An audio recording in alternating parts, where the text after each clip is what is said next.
Welcome to Weekend with Lemon and Olive. Actually, Lemon and Olive are in the backyard. They're not such video stars. A little unruly. It's not in their contract, I guess, to appear on the video. Anyway, welcome. My intent with this video is that every weekend, or every other weekend, or maybe on Saturday, or maybe on Sunday, or maybe I'll just be like the Dowager Duchess and just say, what is a weekend? And it could appear on Wednesday. I am going to post a video and show what I'm working on this week, because a picture is worth 1,000 words, but words are words, and when they're spoken and I get to show you things, I don't know, I think it seems a little bit more personal and will add a little nice touch to the blog. Anyway, so let me show you what I'm working on this week.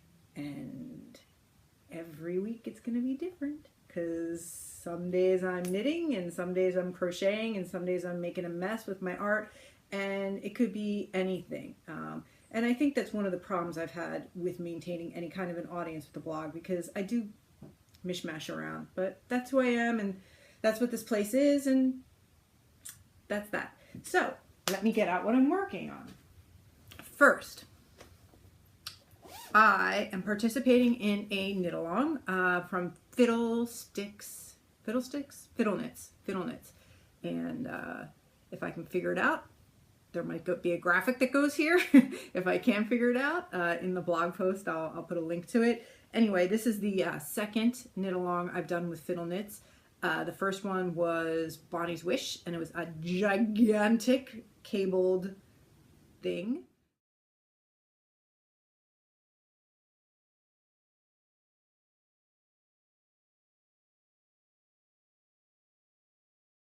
It was a lot of fun to knit, and the clues were paced really well, and they were nice chunky clues so that I wasn't finished on Sunday and then waiting for the next clue to come out.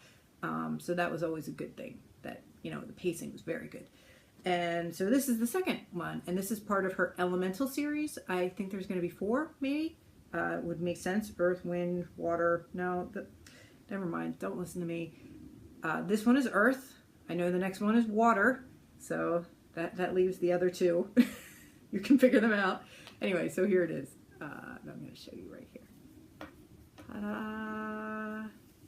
This is the end of Clue 1. Clue 1! Da, da, da, da, da, da, da, da. Isn't it pretty? Anyway, I am knitting it in Quince & Company. Oh, there is my little double point. Technical difficulties. Yes, so this is Quince & Company. See that? Pretty, pretty. This is Tern. T-E-R-N.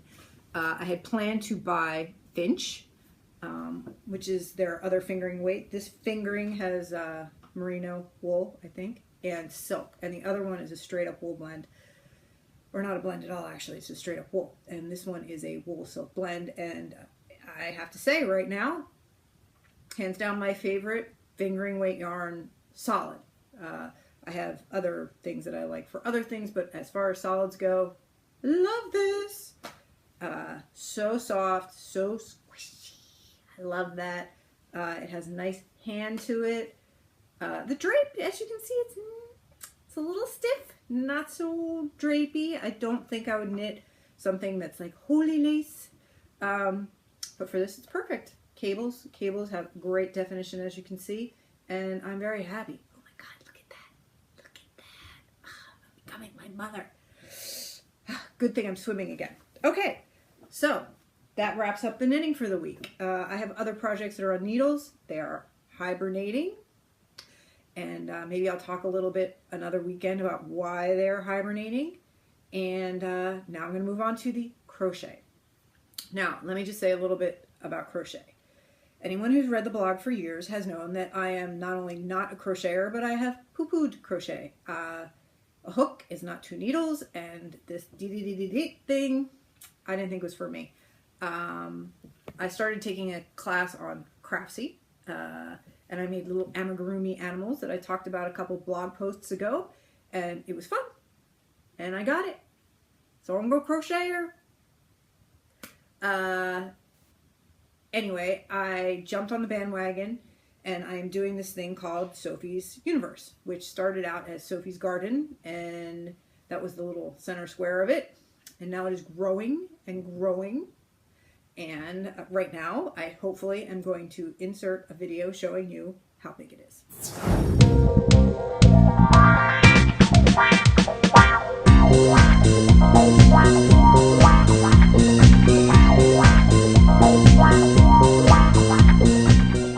Hopefully we did that. If not, there's a cut here and it didn't work out.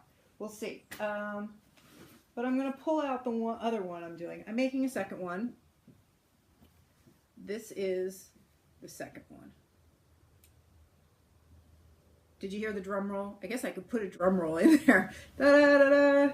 Anyway, I like this set of colors much better than the one that I just showed you. The one that I just showed you is caught up in the clues. We're up to like clue 50 billion. I don't know. If you are interested in participating in this Cal, I'll definitely put the link in the blog post below. You can jump in anytime. I have to say that if you've never crocheted before, you can do this. Well, you have to have crocheted a little bit. But what I'm saying is, when I was making amigurumi, all I was doing was round and round and round and single crochet, and that's it. And this, in the pattern itself, there are pictures. Picture for every single step that you have to take. And my hardest thing about crocheting was I didn't know where to stick the hook. Really, where am I going to stick my hook? It's not like knitting where you're knitting along. You actually have to find this area. Anyway, that was always my hardest thing, was identifying stitches and where do I stick my hook and where do I stick my hook next. And in this tutorial that accompanies every piece of the pattern, there's a photo, and then there's a nice little arrow that says stick your hook here. I love that. I love that. So this is doable for everybody. There's some more complicated stitches, nothing too complicated, a little YouTube, and you're on your way. So that is the crochet for the week. Next up, I have some sewing to do. Sewing, and I have a love-hate relationship. You know, I really want to love it, but I don't have the best sewing machine. I have a lower level Singer, and sometimes it gets frustrating. So I sew, then I don't sew, and then I sew again. I keep on trying. I do love fabric though, so I have to show you what I'm going to be using this weekend. This is Cotton and Steel. Cotton and Steel is the new hot designers out there. I think they entered the marketplace last year. Cotton and Steel, there it is. Look at that, isn't that pretty? This jelly roll is called Mustang, and what I'm going to do with that is I am participating in an Instagram swap called 1 Hour Basket Swap, and I'm going to be making a basket from Kelby Sews. It looks easy peasy, and I'm going to be doing some quilt as you go improv kind of thing for the outside based on a Crafty Gemini tutorial, and I'll link to that in the blog post as well. It's something that Crafty Gemini did with Missouri Quilt Company. She made a tote bag. I'm going to make a basket. It's all good. Anyway, so that's it for this week. Hopefully I get this together. Hopefully I get it uploaded. And maybe you'll meet the pups next time. So that's it for this weekend. See you next weekend. Come meet Olive. Here's Olive. Here's Olive. Say hi, Olive. Hi, I'm Olive. I'm Olive from Lemon and Olive.